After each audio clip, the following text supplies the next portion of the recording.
It's time now for Media Watch, and I'm joined by Emma James. Hi there, Emma. Hi there. Very rarely away from the headlines. These last few weeks has been this nerve agent poisoning case in the United Kingdom.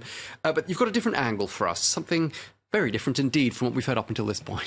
Yes, absolutely. It's quite strange that the change of focus has been so radical and also so strange because the focus right now is more on the fate of the pets owned by Sergei Skripal and his daughter. 2 guinea pigs and a cat, we now know, died. And it's slightly mysterious, the circumstances in which they met their end. This is the cat in question. He's called Nash Van Drake, and apparently was worth £1,500. He is a black Persian cat. There are fears that there's a second cat that nobody quite knows what happened to it. And one of the reasons that this is drawing so much attention is because of Russia itself. They really have been the ones to put this very much at the fore. The Russian envoy demanding explanations at the UN, the Russian embassy in the UK tweeting about this one, asking were they also poisoned, where are they and how are they treated?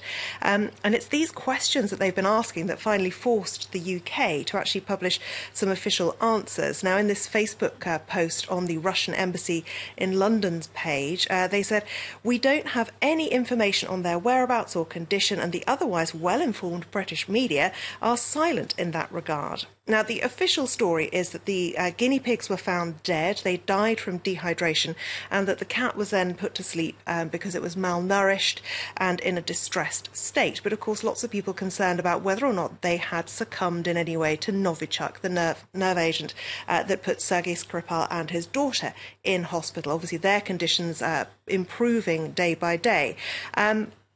Now, the Huffington Post is among those reporting the many claims that these animals were actually taken to Porton Down, the military research laboratory that Russia has also claimed could have actually been behind the Novichok nerve agent, because, of course, they say it wasn't them. They are asking, were any tests done on the animals and were their bodies incinerated? It is thought that yes, that is the case, and of course the Russians are saying that that is destruction of evidence, and they say it's difficult to avoid the impression that the animals have been disposed of as an inconvenient piece of evidence. Russian state TV talking about this too, saying this is possible evidence of a cover-up, and it seems there are some cynics in the United Kingdom too. This gentleman, using the hashtag Skripal hoax, says police search of the Skripal's house was so thorough that in a month they couldn't find his cat and 2 guinea pigs. Others really, well, I'm not sure whether this woman's trying to be funny or whether she's just missed the point, but she says, this is like a really weird mini-series. How did the pets touch the doorknob? Because, of course, that was where it was supposed to have been placed. Also not really helping with the conspiracy theories that are flying around is the Sun newspaper. Although it is a great headline, "Atrocity Killed the Cat," they also say that Skripal's beloved cat was secretly put down by government scientists, which does make it all sound terribly sinister. Looking elsewhere, well, this gentleman pointing out that Novichok was supposed to be 100 times deadlier than any known nerve agent, yet the only things that have died are the Skripal's guinea pigs and a cat killed by British authorities, because basically they perished, it would appear, not because of Novichok, the nerve agent, but because they were shut in the house while the investigation was ongoing. The house had been sealed off. Another Twitter user here saying, so thus far, the total confirmed kills in the Sergei Skripal case amounts to 2 guinea pigs and a cat. Worst assassination attempt ever.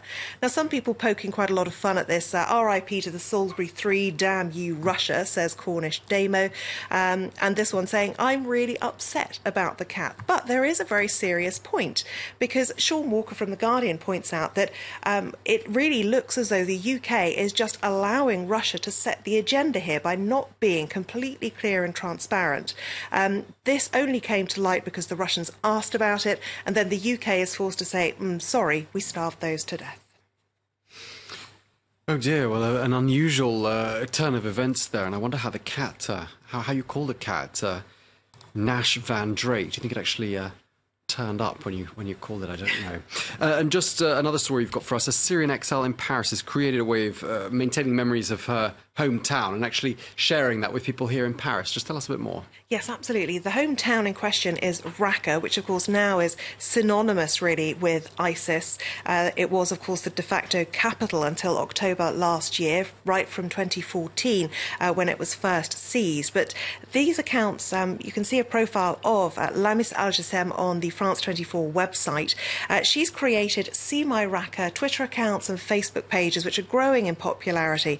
And it really is a way of maintaining the memories of the places that have been destroyed. Some of the images are really very tranquil, like this one, beautiful scenes, so unlike what we've used to seeing out there. Others painting a very different picture. This is apparently one of the best Arabian sweet shops you will ever find, or at least it was back in 2008 when this photograph was taken. And this one just awe-inspiring, really. What an absolutely stunning location. Again, not what we are used to seeing. There are videos too on the Facebook page and people saying that it really is inspirational stuff and so different, of course, to the Raqqa that we now know, which is in ruins. But hopefully, as well as providing memories, it also provides a little hope for the future. Okay, well, thank you very much indeed for that. Emma James with today's edition of Media Watch. Thanks again.